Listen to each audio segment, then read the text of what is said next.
la ya da da ya da da ya da da da da ya da da da da da da ya la la la la la la la la la ya da da na na na na ya da da ya da da da da ya la la da da da ya da da ya da da da da ya la la la la la la la ya na na na na na na na na na ya na na na na ya na ya da da bum bum yum bum bum bum bum bum ya da da da da da da ya ya da da da da da da.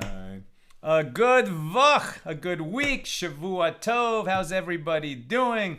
Great to be starting the new week with you, my holy sisters and brothers. Let's light up the darkness.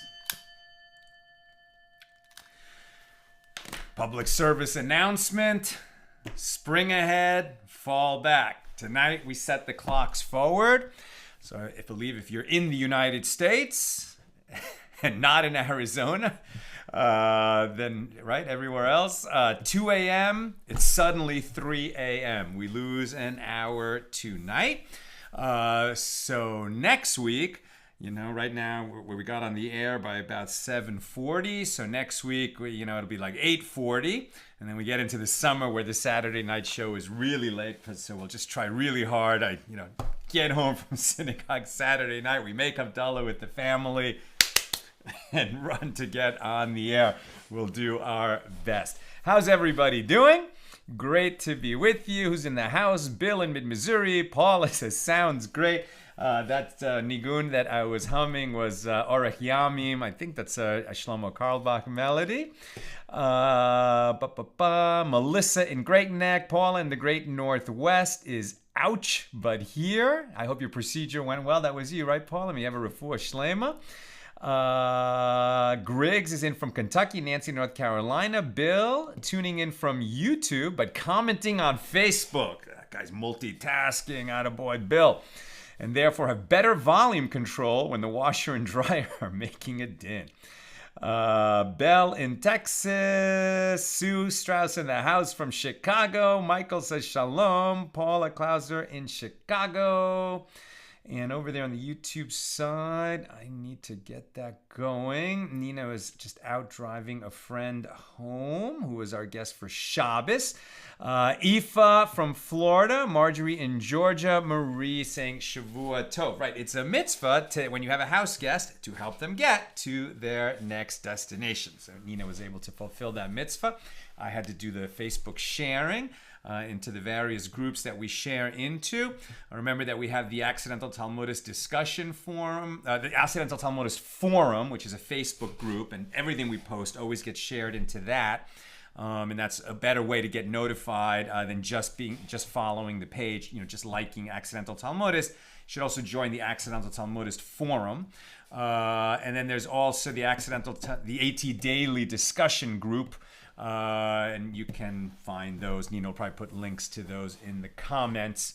But those are Facebook groups, and so notifications work a little better there. All right, so tonight we are finishing chapter 6. Our daf is page 47 here in Tractate Nazir, the 17th volume of the Talmud, the laws of Naziris, one who takes an oath to be a Nazirite or a Nazir.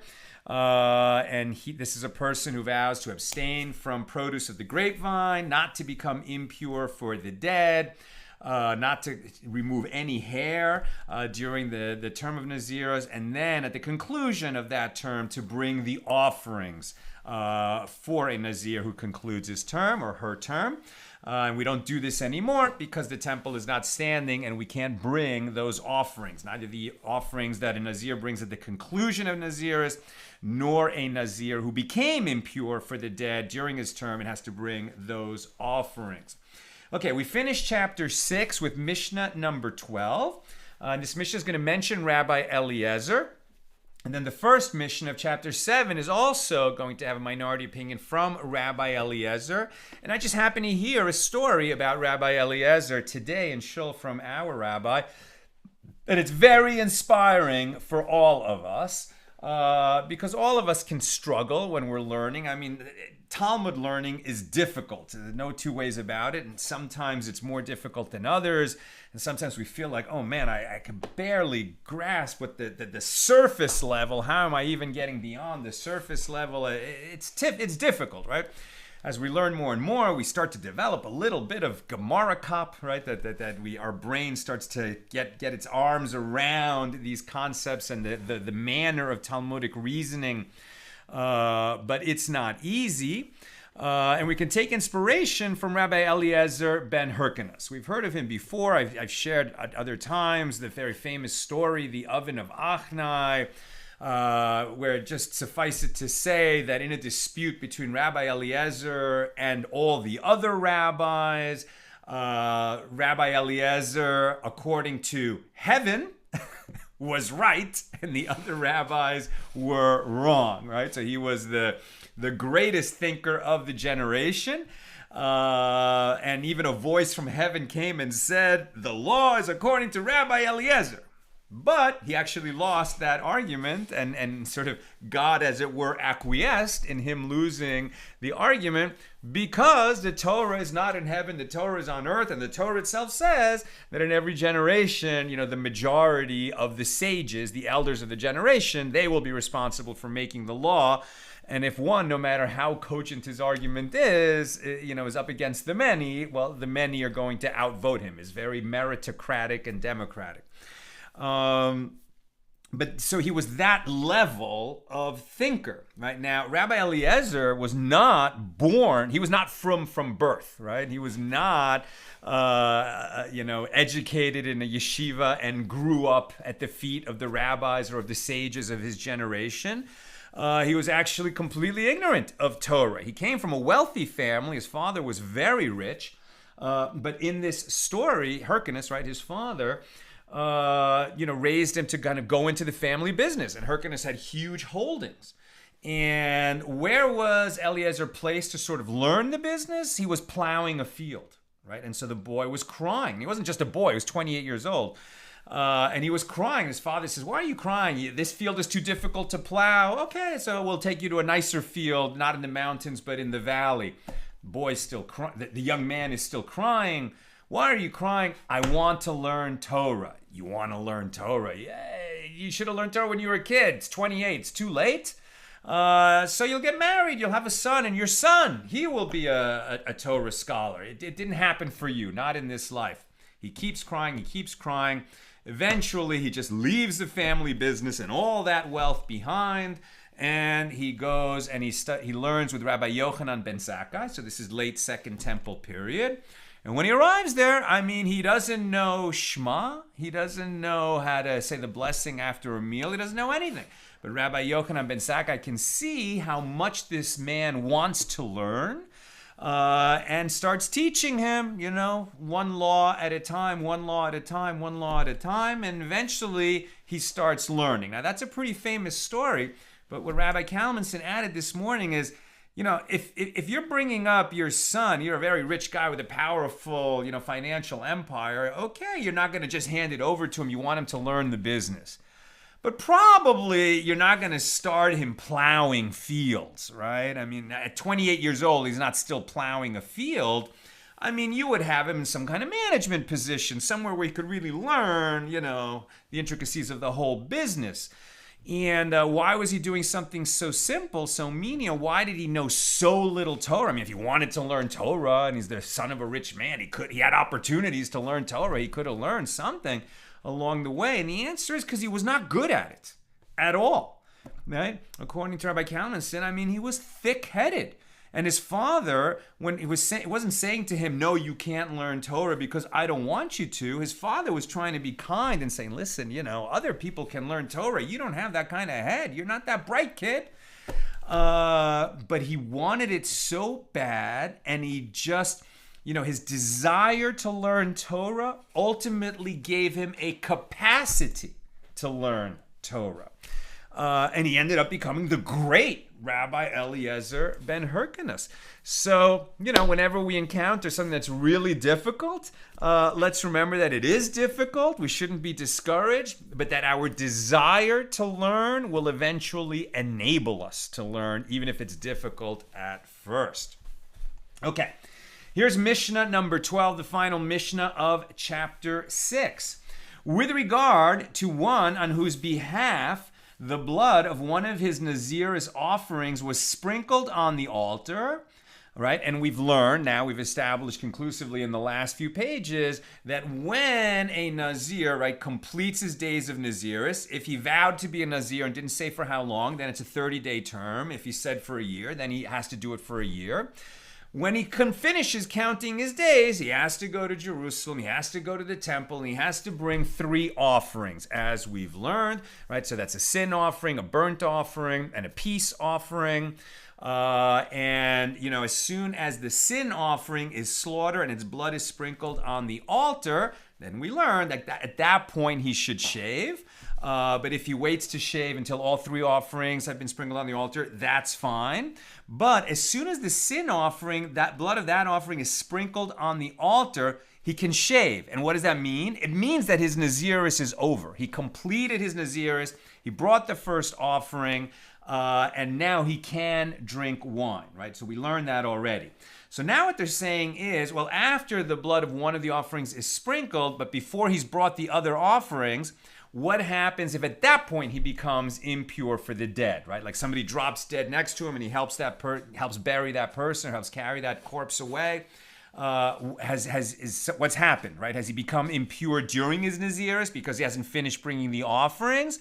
Or once that first offering was slaughtered and the blood sprinkled, if he then becomes impure for the dead, is there any issue? It seems like he completed his Naziris. He just hasn't brought those other offerings yet.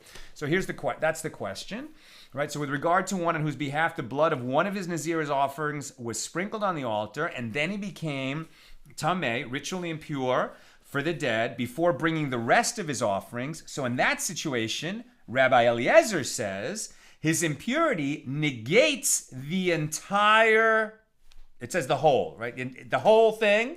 And that's where the Hebrew leaves off, but then Rav Steinsaltz elucidates and adds a few words. Rabbi Eliezer says his impurity negates the entire tally, meaning all his days.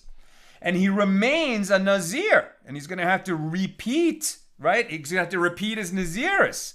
Because as we see, that you have to start over again when you become impure for the dead during your term of Naziris. However, the majority, the rabbis, say, no, let him bring the rest of his offerings and be purified. Now, the rabbi said to Rabbi Eliezer, and an incident occurred involving Miriam of Tarmod, who was a Nazir, as we learned, if a woman can be a Nazir just like a man, that the blood of one of her offerings was sprinkled on her behalf, and they came and told her that her daughter was mortally ill. And she went and found that her daughter was dead, and thereby contracted tumah, ritual impurity. And the rabbis said, let her bring the rest of her offerings and be purified. Excuse me, let me make an adjustment here. This heater was a little hot. Okay. That's the Mishnah number 12. Here's the Gemara. It is taught in the Mishnah, Rabbi Eliezer says that this negates the entire tally. And the Gemara asks, whoa. But didn't Rabbi Eliezer say, with regard to any Nazir who became ritually impure after the completion of his term, this negates only 7 days, right? If he does this after he completes his days and before he brings his offerings, even Rabbi Eliezer says that becoming impure at that point only negates 7 days of his tally, not the whole thing. Rav said, what does negates that Rabbi Eliezer said in the Mishnah, what does the word negates mean? It means that his impurity negates all his offerings. The one offering that was already brought on his behalf, he's going to have to bring that offering again. But he doesn't have to count all his days. Rabbi Eliezer did not mean that the Nazir must count his entire term of Naziris afresh. Rather, he must bring all his offerings a second time, including the one whose blood was sprinkled before he became impure. Now the Gemara comments, and so too it is reasonable that this is the meaning of Rabbi Eliezer's statement. As the Mishna later teaches, and the rabbi said, let her bring the rest of her offerings and be purified about this woman Miriam of Tarmod. And learn from here that they disagree only with regard to the offerings, but not the Naziris itself. The rabbis say she brought the sin offering, its blood was sprinkled, good. Now she can bring the rest of her offerings, even though she became impure for the dead, because she completed her Naziris. It was permitted to become impure for the dead at that point, but she should finish bringing the offerings. She still owes the offerings for her Naziris, but she didn't lose out anything that she became impure after the blood was sprinkled of one of the offerings and before the other offerings were brought. Rabbi Eliezer would make her just repeat that sin offering. And the Gemara cites the rest of the Mishnah, which also indicates that the Tanaim, the rabbis and Rabbi Eliezer, disagree with regard to the offerings. And an incident also occurred involving Miriam of Tarmod, that the blood of one of her offerings was sprinkled on her behalf, and they came and notified her that her daughter was mortally ill. And she went and found that her daughter was dead and thereby contracted impurity. And the rabbis said, let her bring the rest of her offerings and then be purified, meaning then she should go through that 7-day purification because she became impure for the dead. And what the note over here says is what that probably means is she can't be in the temple if she's impure for the dead. She wanted to bring the rest of her offerings. So she is going to have to observe a 7-day purification before she can return and give the rest of her offerings. And that concludes chapter 6 and our discussion of Mishnah number 12. And we move on to chapter 7. And the Mishnah number 1 of chapter 7 is very, very interesting in my opinion. Here we go. Mishnah number 1 of chapter 7. A high priest, a Kohen Gadol, and a Nazir may not become ritually impure even to bury their deceased relatives, right? As we've learned, the Nazir cannot become impure for the dead, even for close relatives, and it's the same law for the Kohen Gadol. A Kohen can become impure, a priest can become impure for his close relatives, but a Kohen Gadol, right, the high priest of the nation, cannot, right? And so this is something that the Kohen Gadol and the Nazir have in common. However, both of them, the high priest and the Nazir, may become impure. In fact, they must become impure to bury a corpse that has no one to bury it. The Mace Mitzvah, as we've discussed, an unattended corpse. If they find a Jew on the side of the road that's dead and needs to be buried and no one else is around to bury it, then even if he's a high priest or even if he's a Nazir, he's obligated to bury it, such as the dignity of the body that requires burial.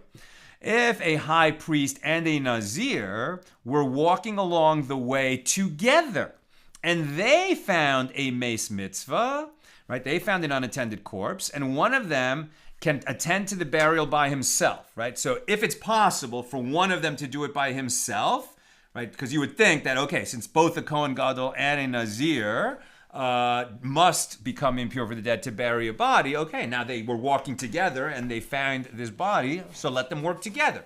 But if it's possible for one of them to do the burial and the other one to remain tahor, pure, not become impure for the dead, then that would be preferable, right? So they'll do it if they have to, but it would be preferable if they don't have to. And as we've seen, both a Nazir and a high priest, if they can call and say, hey, somebody else bury this body, then that's what they're supposed to do. They're permitted, even obligated, to bury that unattended corpse, but only if there's no one else to do it. So now there's two of them, and let's assume that it's possible for one of them to do the burial by himself. So the question is, which one? Who should do the burying? Who should become impure for the dead? The high priest or the Nazir? It's almost like which one are we going to sort of respect their sanctity more? Whose sanctity is greater that he should remain pure and let the other one do this burying of the unattended corpse? So in that situation, Rabbi Eliezer says, let the Kohen Gadol become impure. Let the high priest of the nation become impure, but do not make the Nazir become impure. And the rabbis say, no. Let the Nazir become impure and do not let even a regular Kohen become impure. Now, Rabbi Eliezer said to the rabbis, it is preferable to let the Kohen, right, let the priest become impure. And this, he's talking about even the high priest. as he does not bring an offering for his impurity. Right? When the Nazir becomes impure, we know he has to restart his count of days, and he has to bring the offerings of impurity. So lest this Nazir have to bring an offering that would otherwise not be required, we should let the Kohen Gadol become impure, because he's not permitted to become impure even for close relatives. But if he does, he doesn't have to bring an offering for that. He just goes through a 7-day purification. So Rabbi Eliezer says, let the Kohen Gadol become impure, as he does not bring an offering for his impurity, and do not let the Nazir become impure, as he is obligated to bring an offering for his impurity. But the rabbi said to Rabbi Eliezer, on the contrary, let the Nazir become impure, as his sanctity is not permanent. When his Nazir ends, he can become impure for the dead. And do not let a priest become impure, even a common priest as opposed to a high priest, as his sanctity is permanent. The Kohen is sacred all the days of his life. That's Mishnah number 1. Here's the Gemara. In light of the Mishnah's dispute between Rabbi Eliezer and the rabbis, the Gemara compares the status of various individuals.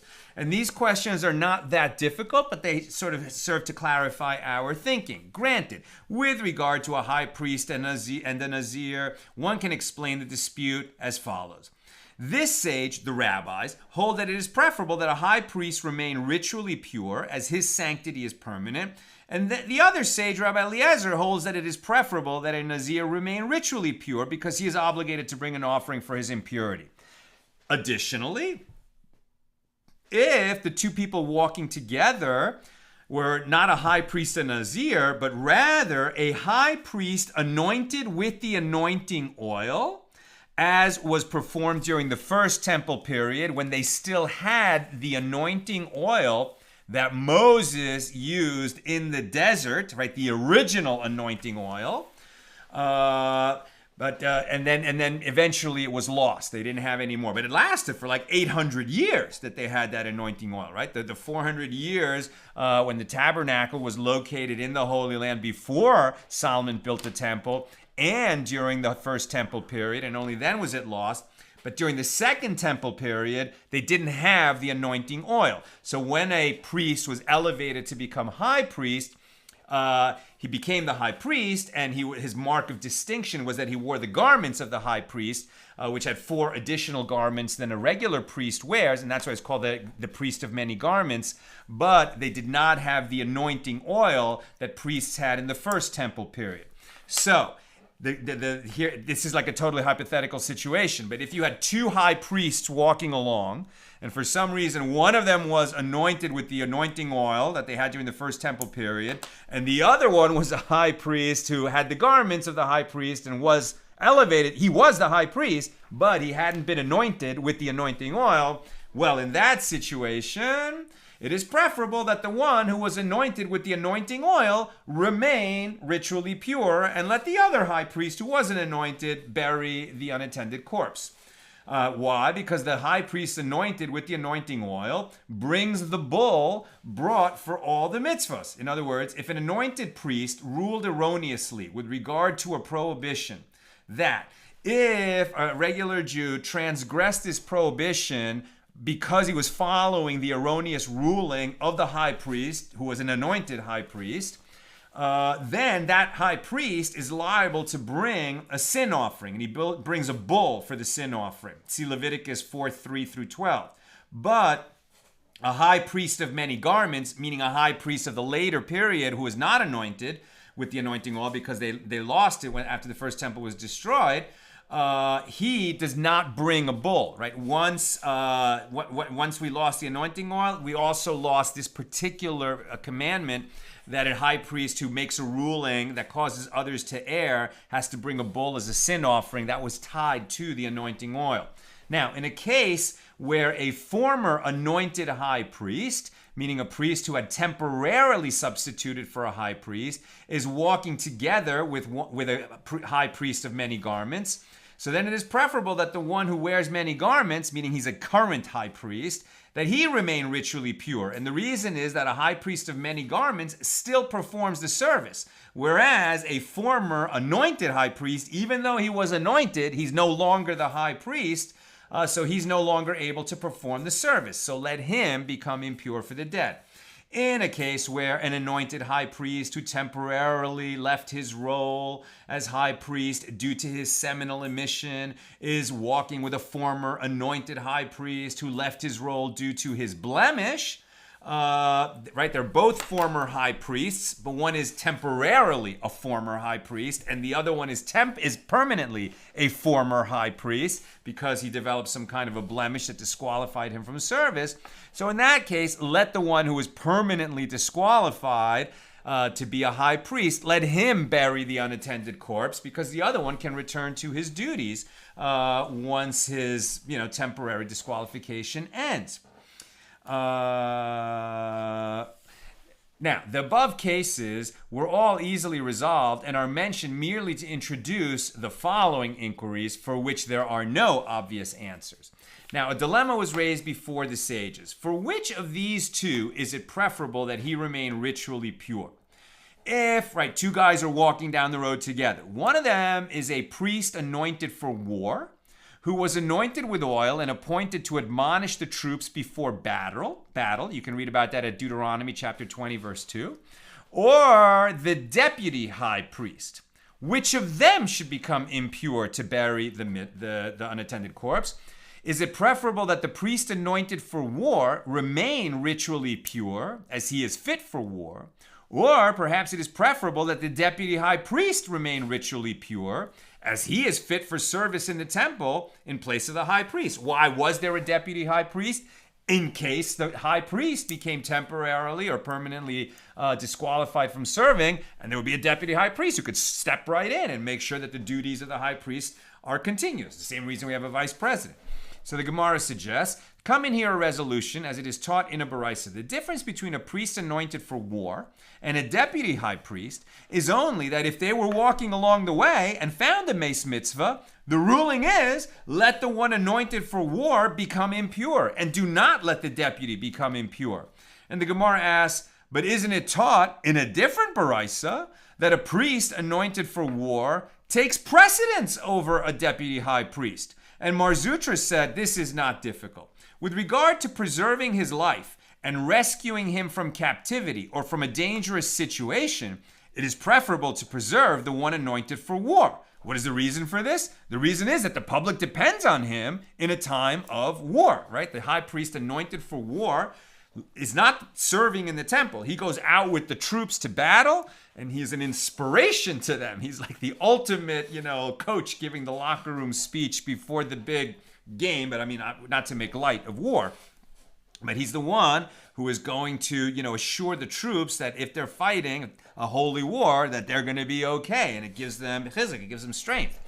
But with regard to ritual impurity, it is preferable that the deputy high priest remain ritually pure, as it is taught in a Baraisa that Rabbi Hanina ben Antigonus says, why did the sages institute a deputy for the high priest? So that if a disqualification befalls the high priest, his deputy can enter the temple and serve in his stead. The deputy high priest cannot fulfill his function if he is allowed to become ritually impure. If he buries that unattended corpse, he becomes impure for the dead. Minimum 7 days, he's going to be tameh and unable even to enter the temple, and obviously cannot serve during that period. And so he cannot be there as the ready substitute, which is his job to be. So the Gemara turns its attention to the law of our Mishna. Rabbi Eliezer and the rabbis disagree only with regard to a high priest and a Nazir who are walking together, and they find the unattended corpse, in which case one of them must become impure to bury it. However, it is evident that if each of them is walking separately, they are able, in fact, they are required to become impure. So from where are these matters derived? From where is it learned that a high priest and a Nazir, who are prohibited from becoming impure, even to bury their close relatives, must nevertheless become impure to bury the unattended corpse? How do we know that? It is as the sages taught. The verse states with regard to a high priest, neither shall he go into any dead bodies, nor defile himself for his father or for his mother. Right? A regular priest certainly can bury his father or his mother. He's permitted to become impure, specifically permitted to become impure for his close relatives. But a Kohen Gadol, the high priest, is not, even for his mother or his father. Right, so Leviticus 21:11, neither shall he go into any dead bodies, nor defile himself for his father or for his mother. Now, with regard to what bodies is the verse speaking? If it is referring to distant people, when it says, neither shall he go into any dead bodies. Now, don't we already know that he cannot become impure for his mother or his father, since it already said, not for any dead bodies, right? That's what's being questioned here. So if it is referring only to distant people, i.e. non-relatives, well, that law can be derived by a kal v'chomer and a fortiori inference. And if a common priest who becomes impure to bury his close family members may not become impure to bury non-relatives, then with regard to a high priest who does not become impure even to bury close members of his family, is it not logical that he cannot become impure for non-relatives? Rather, the verse is speaking of close family members, and it prohibits a high priest from becoming impure to bury any person, even his relatives. So then why does the verse continue and say, Why does it continue and say, nor defile himself for his father or for his mother, since we already know that? Why are these seemingly superfluous words there? So why does it add, nor defile himself for his father, for his mother? Each of these clauses must serve to teach a novel halacha, novel law. And the phrase, for his father, teaches it is to bury his father, that he may not become ritually impure. But from this we can infer that he does become impure to bury the unattended corpse. That's how we know that the Kohen Gadol does become tameh to bury the Meis Mitzvah. Now, the phrase for his mother, now you would think that not to defile himself for his father or his mother might just come as one, but no, we're going to learn an additional law from the fact that his mother is mentioned. The phrase for his mother, and we're on 48a. Oh, we finished our daf for today? Yes, okay, we'll just finish this thought and then we're done. I'll take some questions. Okay. But the phrase for his mother, this serves as a verbal analogy in accordance with the opinion of Rabbi Yehuda Hanasi. As it is taught in a Baraisa, Rabbi Yehuda Hanasi says, it states with regard to a Nazir, he shall not become defiled for them when they die, which indicates it is only when his relatives die that he may not become impure for them. However, he may become impure for their tzaras or for their if one of them becomes a zav. A Nazir is not forbidden to contract those forms of ritual impurity, right? If his relatives need help and they're, have tzaras or they're a zav, he can help them. He's only prohibited to become impure for the dead. And I have derived only that this law applies to a Nazir, the subject of this verse. From where do I derive that this applies to a high priest as well? We'll find out tomorrow, the regular Sunday time. 6 p.m. Pacific. Okay, so pretty interesting, right? What to do if a high priest and a Nazir are walking by the way. Which one of them is going to take the job of burying the unattended corpse? The law follows the rabbis who disagree with Rabbi Eliezer.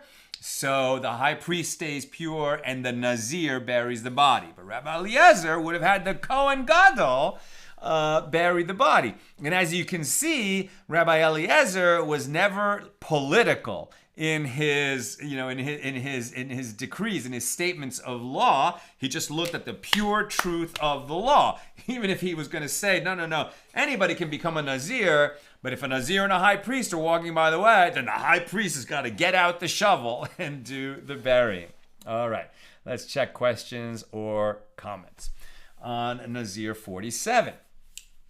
Bill, I've spent a lot of time reflecting on the oven of Achnai story. I see that, that I alluded to earlier, where it was Rabbi Eliezer versus the rest of the rabbis, basically on whether it was permitted to use this kind of oven that was kind of a new technology and would replace the standard clay oven that they had at the time.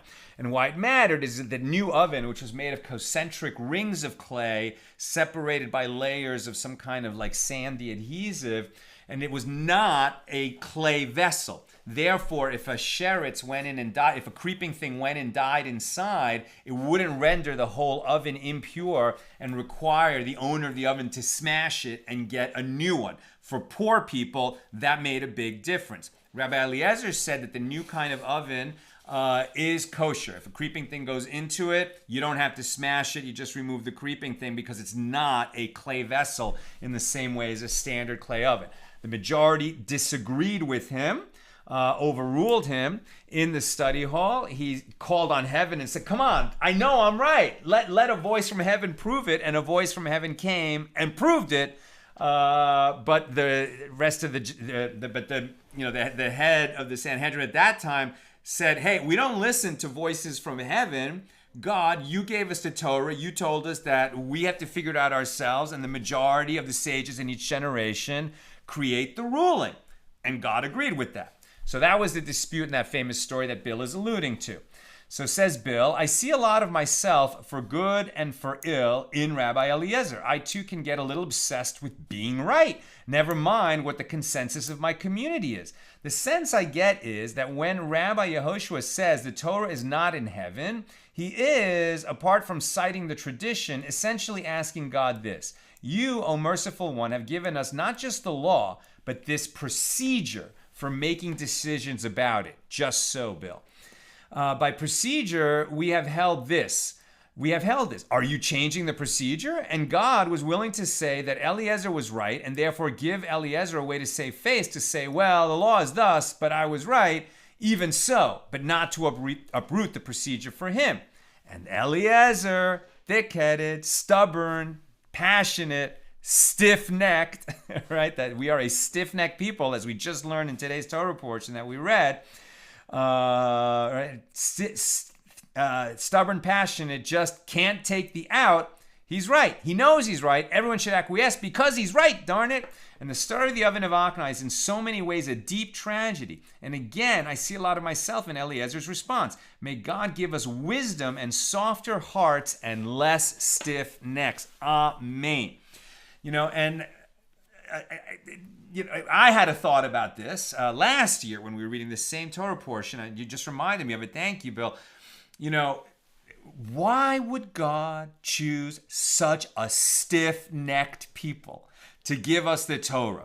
So that even after we, as the children of Israel, came out of Egypt and witnessed the 10 plagues and all the miracles and witnessed God reveal God's self on Mount Sinai and give us the commandments and send us Moses, his prophet.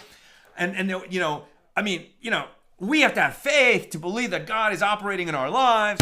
These people had a pillar of fire by night and a pillar of cloud by day, all day long, every day. They're like, there's God's presence. Easy to know that God is with us. And still, they had problems and they complained and all this manna and no meat and why are we out here? And the water is late in coming and Moses is late in coming and all this complaining. And God even says to Moses, I chose the wrong people. I'm going to wipe them out. I'm going to make a new people out of you. You will be the father of the nation. And Moses says, if you're going to do that, then erase me from your book. You brought this people out. They're your people. Please reconsider. And Moses begged and pleaded and prayed for mercy on us, the children of Israel. And God relented and reconsidered, but then said there's going to be consequences, right? And the main consequence was God removed his presence from the people and said, I will send my angel ahead of you. And the note on that is when God says, I will send my angel with you instead of myself, because if I'm among you, I will wipe you out. You're just too rebellious and difficult and contentious.